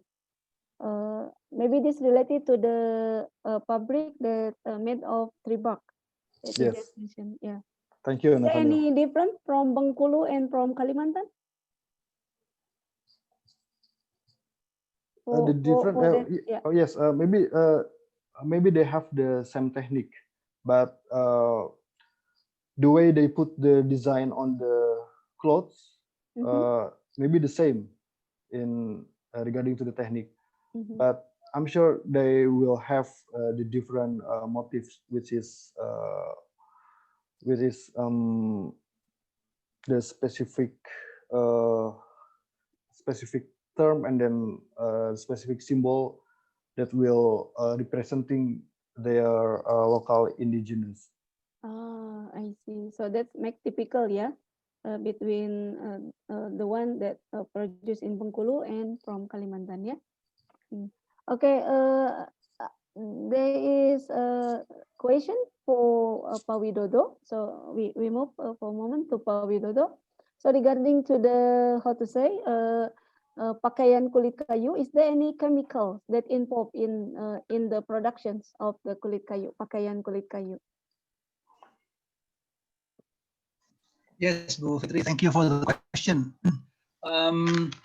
It has been in my mind for a while about the clothes from the tree. I'm not sure. I don't know the details of the production of clothing from the tree, but I just sent a paper on bark cloth from the Sulawesi that the audience can read, and I guess just read 2 days ago, and I didn't pay attention on the detail. Just get the impression about the design and about the value of the bark cloth. But I didn't pay attention on detail of the chemicals. But I'm sure that there will be some. I don't know the specific chemicals, but I'm sure that there's chemicals, and mostly I believe that the chemicals they are using that they used is from nature, natural chemicals. But the thing that stops the production of bark cloth is that it's not that handy. The process of production is quite cumbersome, it's difficult and lengthy, and then the result is that it cannot be washed. The cloth cannot be washed. Although in terms of the art and in terms of the artistry and the value on the historical aspect is interesting, but for practical reasons is not that of a choice, because it cannot be washed. So over time it will be quite smelly to wear. I see. And then it cannot withstand with the weather. So if you wear it and then you have rain and then it get wet, then eventually it will destroy the fabric because of the because of So the one actually. time we would like to use it, we have to control many environmental factor, yeah. Yes, Yeah. yes. And I believe that you can do some chemical modification to make it last longer, Mhm. but it doesn't worth Mhm. from practical reason it's not worth it. Yeah, so remain challenging, yeah, to Quite get challenging. more. Okay, and Pak Dodo, one participant just curious with your life experiences. So since you have been traveling to many countries, so Oh, what the what the most interesting natural fabric, yeah, in the world based on your experience? And then when you visited a place or a countries that really different with our country, so how to say, did you find a very special fabric in each region based on your experience? yeah, this is very interesting question. I didn't anticipate this type of question because my travel mostly is for study. Mhm. So and when I study actually my field, the core field of my expertise or my study is more to the chemistry and then chemical technology and then fiber and polymers. So it is very highly technical. This area is one of my passion. So I have other passion than academic passion that I pursue, and this is one of the passion that is working with traditional textiles, working with the natural dyes. I do have several projects in natural dyes with Buida, for examples. So this is one of the passion. So when I travel abroad, it is mostly academic, and it is the other side of my academic passion, which is the chemistry, chemical technology, fiber and polymer. And my encounters with the natural fabrics, natural fibers, is actually here in Indonesia. So I traveled to Bali and then to other part in Java, and then I met many interesting people from the IKM, from the small medium enterprises, and also from the LSM, the non-government organization, who are expert by their own rights, based on the experience working with the natural resources of Indonesia. So I applaud that, and I appreciate what they do. So I learned a lot from them. That's what I learned from my travel here in Indonesia, actually. So means our country is very enriched, yeah, for for inspiration. Yes, it is.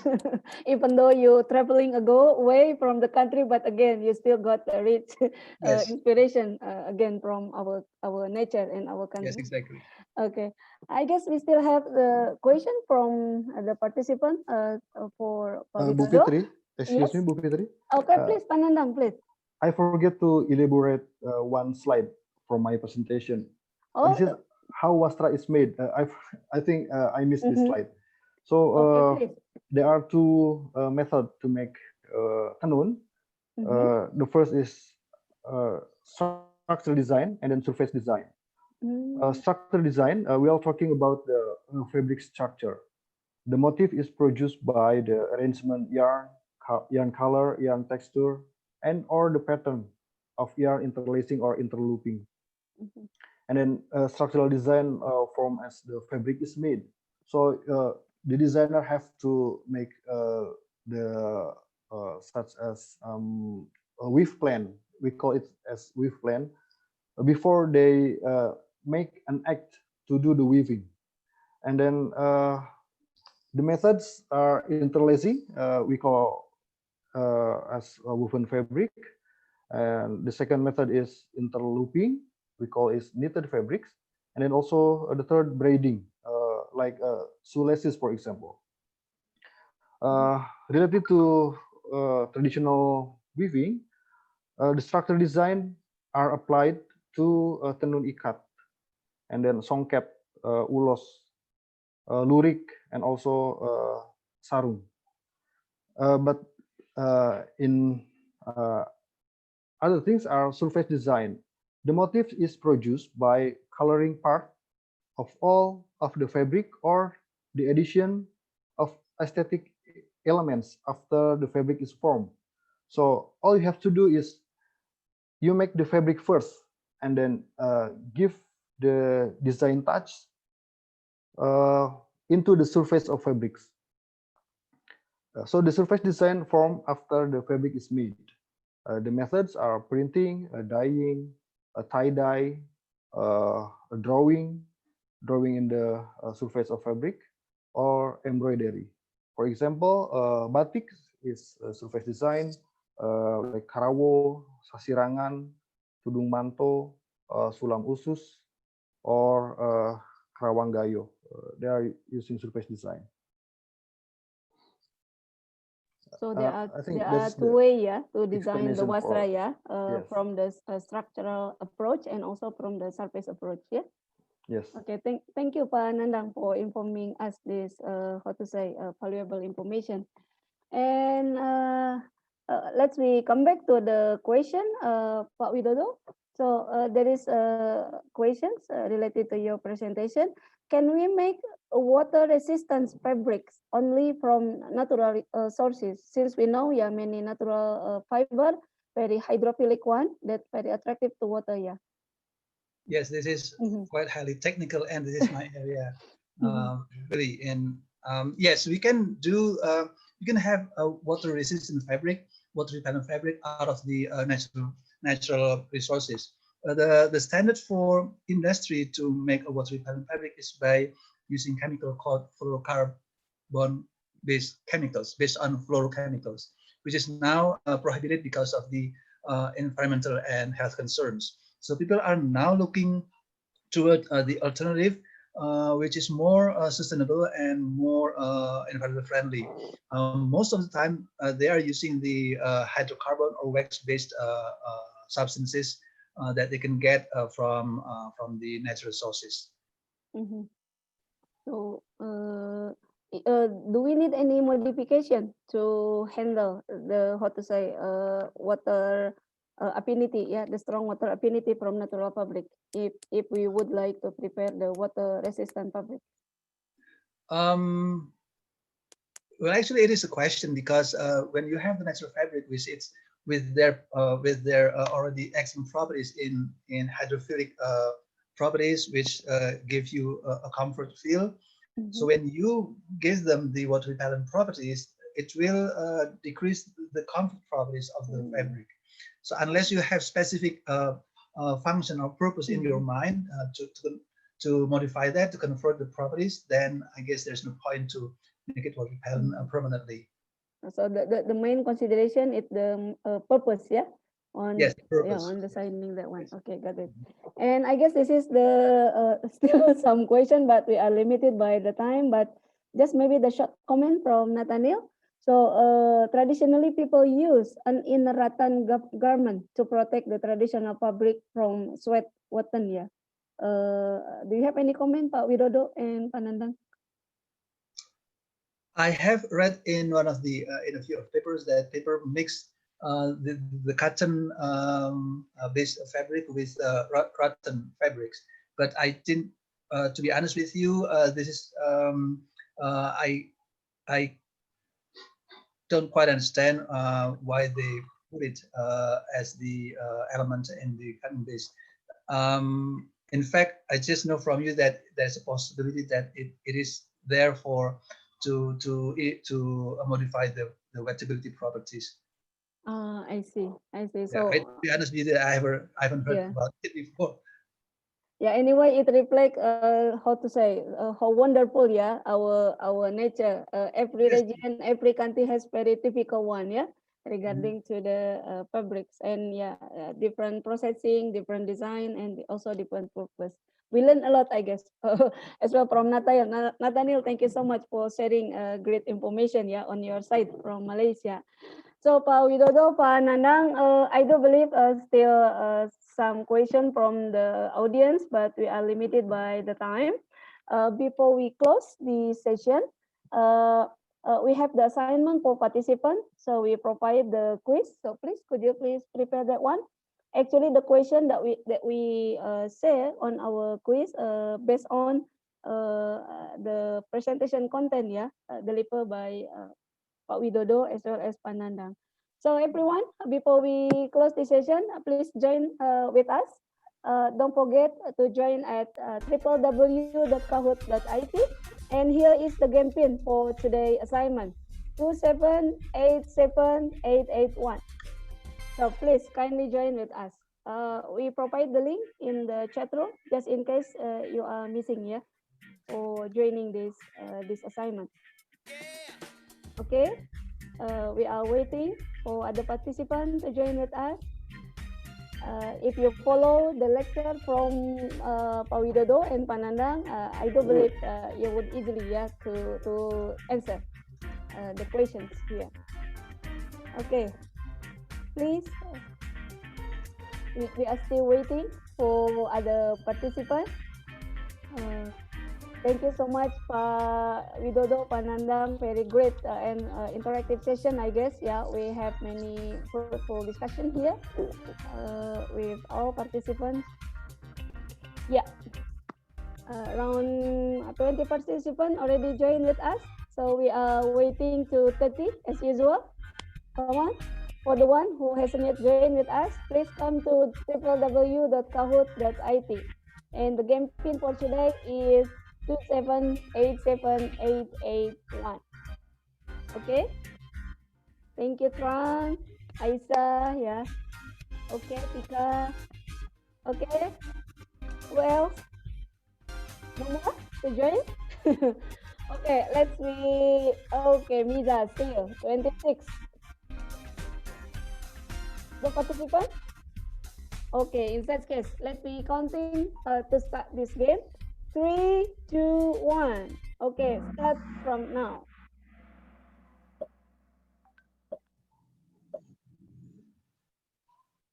Okay, the first question is, which one is not such a synthetic polymers?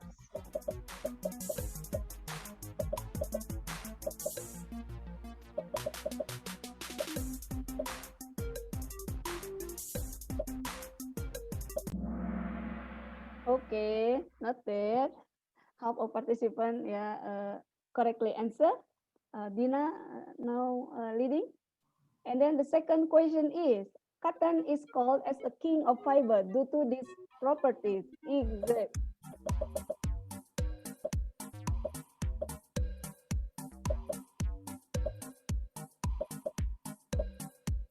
I believe no one did any mistake for this one. Oh, great. Better, yeah. Still Dina there? Oh, Najiha, yeah, come to the first. Don't worry, still some question remain. The third question is, one of natural fiber, yeah, that derived from vegetable is.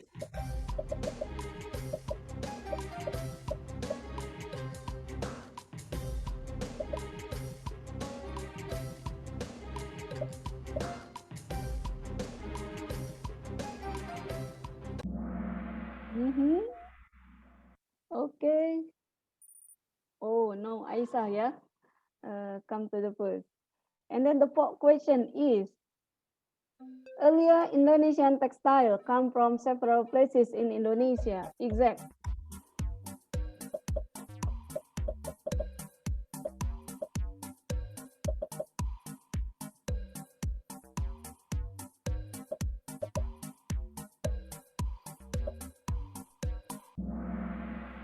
Wow. And then two last question, yeah. One of methods to break the bundle fiber, yeah, from rami is one of methods to break the bundle of fiber from rami plant, yeah, is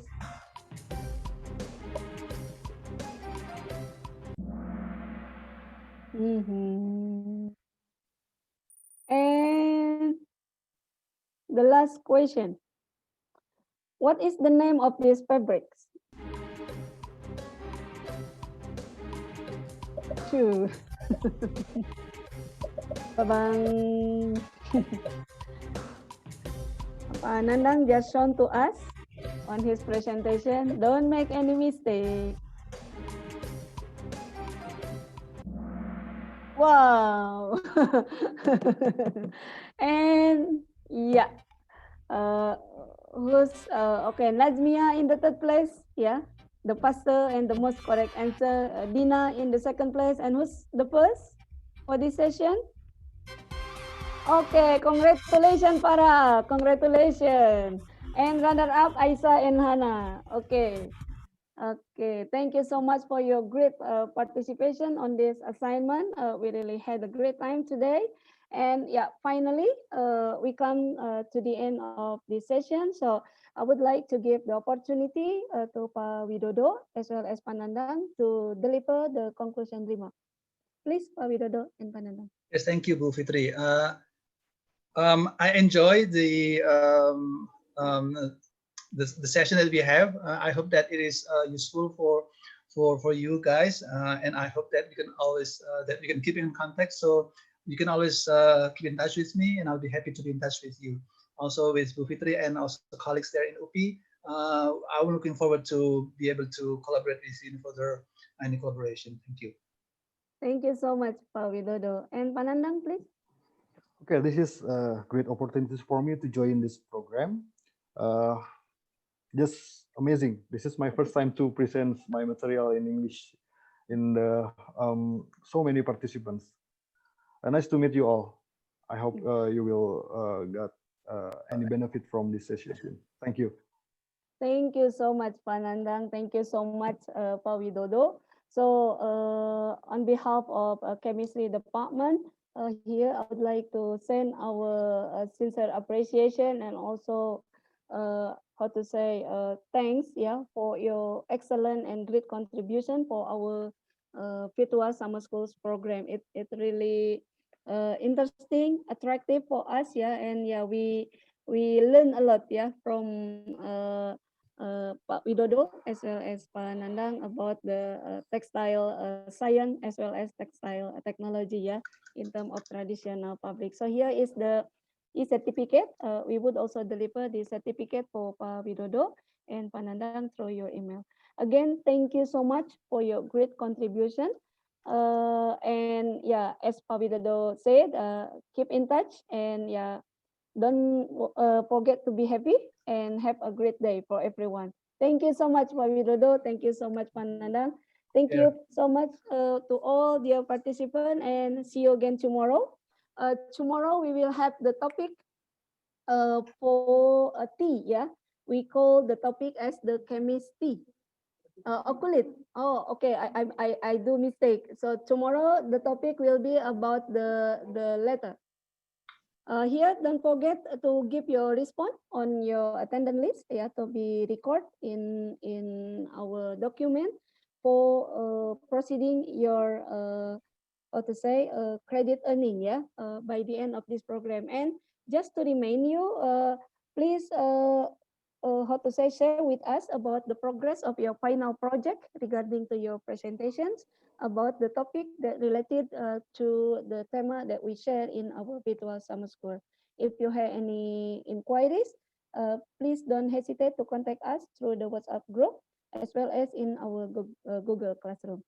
Pak Widodo and Panandang, if you don't mind, how to say, we would like to request your slide presentation that Okay, can be sure. saved for all participants. Yeah. Yeah. Okay. Okay. Thank you so much. Let me close this session by saying Alhamdulillah and Alhamdulillah. Assalamualaikum Rabbil alamin. warahmatullahi wabarakatuh. So Waalaikumsalam everyone, warahmatullahi wabarakatuh. yeah, turn on your video. Let's we take the great picture with our eccentric speaker, Pak Nandang and Pak Widodo, very stylish, as who said, Pak Pak Muhammad from Malaysia comment. Yeah, we have really a great time today, and yeah, okay. Let's do you have any special pose for us today? Or yeah, you can have your freestyle. Yeah. Okay, I will counting from 3. Yeah. 3, 2, 1. Okay. Where is your smile? 1, 2, 3. Okay. And then let me say textile. Textile. Textiles. Okay, nice. Thank you so much. Thank you so much. Okay, see you again tomorrow, everyone. Thank you, Pak Widodo. Thank you, Pak Nandang. Wish you a great health. Yeah. Yeah, you Don't too. forget Thank to you, be Bu Fitri. happy. Thank you. Okay, see you again tomorrow. Thank you so Assalamualaikum much, everyone. warahmatullahi wabarakatuh.